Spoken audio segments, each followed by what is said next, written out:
Salut à toi, c'est Gianni, bienvenue dans ce nouvel épisode. On va parler ensemble de 5 idées du livre Grit d'Angela Duckworth. Un livre absolument passionnant, un livre que je considère très important aussi dans mon évolution. Il a eu une sacrée influence sur mon état d'esprit. J'ai d'ailleurs déjà beaucoup parlé de Grit sur cette chaîne ou sur notre média. Le Grit, on peut le traduire par la niaque, ou la ténacité, ou la pugnacité. Je n'avais pas encore fait l'épisode spécifique au livre, donc bon, on est parti. Tu peux bien sûr télécharger la Morning Notes, la fiche PDF avec les 5 idées. C'est gratuit, c'est en description. Je te mettrai aussi des liens vers les épisodes où j'ai approfondi un peu plus quelques idées, si jamais ça te tente d'aller plus loin. Et donc on y va, idée numéro 1, l'effort compte beaucoup plus que le talent. Angela nous dit, j'ouvre les guillemets, le talent représente la vitesse avec laquelle nous développons une capacité lorsqu'on investit un certain effort, et l'accomplissement résulte de l'utilisation de ces capacités acquises.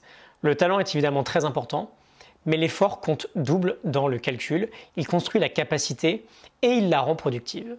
Je ferme les guillemets. Donc en gros, on a l'idée que la capacité, c'est le talent multiplié par l'effort. On a un certain talent et si on travaille dur, on peut le transformer en capacité. Et ensuite, on a l'idée que l'accomplissement, c'est la capacité multipliée par l'effort. Une fois qu'on a cette capacité acquise, on peut accomplir de grandes choses en la soumettant une nouvelle fois à un certain travail. Et donc si on fait le récap de ces deux équations, ça nous donne accomplissement égale talent fois effort au carré. L'effort est présent 2 fois dans l'équation et compte exponentiellement plus que le talent initial. Et donc finalement, elle nous explique que, ok, un certain talent de base compte, mais c'est la faculté à être capable de maintenir un effort constant sur la durée qui importe le plus. C'est l'idée finalement de la ténacité, de la niaque, de ne jamais abandonner. C'est justement ça qu'elle appelle le grit. Idée numéro 2, elle nous explique que le grit, c'est la somme de la passion et de la persévérance, qu'il est la résultante d'une passion intense, d'une flamme intense et d'une persévérance à toute épreuve. Quand on parle de niaque, quand on parle de grit, on ne parle pas d'un intérêt passager, d'un petit sujet qui nous passionne un peu, mais on y reviendra plus tard. On parle d'un sujet pour lequel on a une passion extrêmement loyale. Une passion, elle nous dit, qui gouverne notre vie. Une passion pour laquelle on est prêt à faire des gros sacrifices. C'est un compas, finalement, qui donne une direction et qui donne un sens à tous nos objectifs. Donc, grit égale passion plus persévérance. Idée numéro 3, intérêt, pratique, sens, espoir. L'auteur nous dit que le gène du grit, il n'existe pas. Elle nous dit que la ténacité, ça s'apprend. Et ça, c'est une excellente nouvelle, parce que ça signifie que tu peux prendre à peu près n'importe quel domaine, et avec un travail important, tu peux en faire une petite pépite. Et on l'a vu, le talent initial n'a pas tant d'importance que ça. Évidemment, il a une certaine part. On prend tout de suite un peu plus d'avance si on a des facilités pour un domaine, mais on peut tous développer certaines capacités avec de la persévérance. Et donc, elle nous donne 4 raisons qui vont faire que potentiellement, on va abandonner un projet important, l'ennui, l'impression que l'effort investi n'en vaut pas la peine, la perte de sens et le fait de se penser incapable de réussir.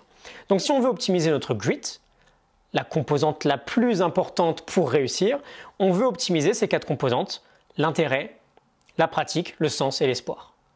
On veut aimer intensément ce qu'on fait, on veut s'investir dans une pratique délibérée jour après jour, on veut réaliser l'importance de notre projet et l'influence qu'il peut avoir sur une grande échelle, et on veut être convaincu de réussir. On veut être convaincu qu'on va y arriver. Que l'on pense être capable ou incapable, dans les deux cas, on a raison. Donc on veut développer ce fort niveau d'espoir sur nos propres capacités. Et d'ailleurs, Shane Lopez, qui travaille sur la science de l'espoir, petite parenthèse, nous donne 3 composantes pour développer un fort niveau d'espoir, un objectif inspirant, une forte confiance et une infinité d'options pour atteindre son objectif. Plus on a de plans, plus on est prêt à accepter l'échec et plus on est prêt à rebondir, donc plus on se sent capable de réussir. Idée numéro 4, redéfinir le génie. C'est vraiment une idée que j'adore. On a cette tendance à dire aujourd'hui qu'un génie, c'est fixé dès la naissance. Soit on est génie, soit on ne naît pas génie. Et c'est dommage. Parce qu'il y en a vraiment finalement qui développent leur génie sur le long terme. Mais voilà, on a ce mythe de Mozart qui compose des trucs incroyables alors qu'il a à peine 5 ans. Et bien sûr, il y a des cas où le génie est très précoce, il est découvert très jeune. Mais c'est pareil, on ne veut pas oublier que Mozart avait les mains déformées tellement il travaillait. C'était un monstre de travail. Et donc on veut se sortir cette idée du crâne qu'un génie, c'est quelqu'un qui accomplit quelque chose d'absolument dingue sans aucun effort investi. Ça n'existe quasiment pas. Et Angela nous dit, j'ouvre les guillemets, si le génie devient en revanche une personne dédiée de tout son être à sa quête vers l'excellence, si vous le voulez, vous pourrez le devenir. Je ferme les guillemets, c'est hyper inspirant. On sait aujourd'hui, de par des tas d'études, et va voir le bouquin si tu veux en savoir un petit peu plus, l'effort compte beaucoup plus que le talent. Donc redéfinissons le génie. Basons-nous sur l'idée de l'effort investi, sur notre capacité à persévérer, et pas sur une sorte de don qu'on posséderait dès la naissance. Et mettons suffisamment de travail pour, pourquoi pas, tous ici devenir des génies dans nos domaines de prédilection.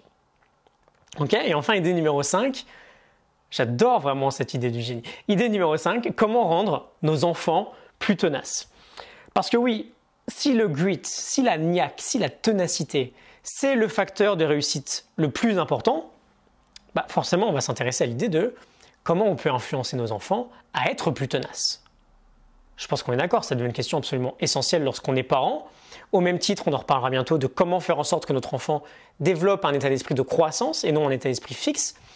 L'idée ici, c'est que le grit se développe de deux façons différentes. Une première qui est de l'intérieur vers l'extérieur, donc de nous-mêmes, donc notamment en travaillant sur l'idée de l'intérêt, la pratique, le sens et l'espoir, idée numéro 3. Mais il se développe aussi de l'extérieur vers l'intérieur. On peut développer notre grit à l'aide d'autres personnes.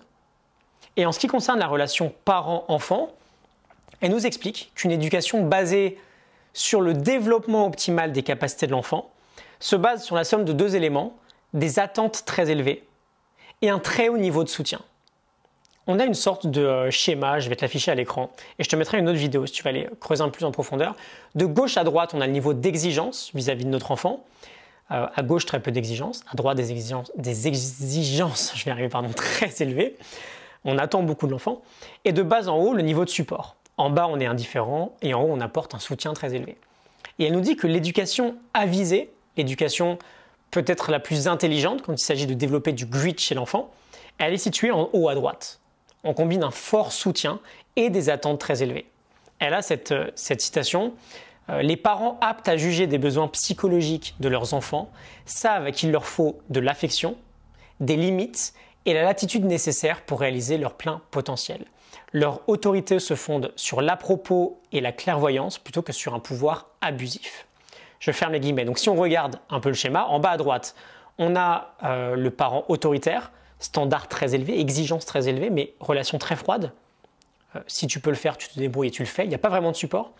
En haut à gauche, on a un soutien très élevé, mais très peu d'attente. C'est une éducation qui est permissive, assez tolérante, mais en attendant absolument rien de leurs enfants.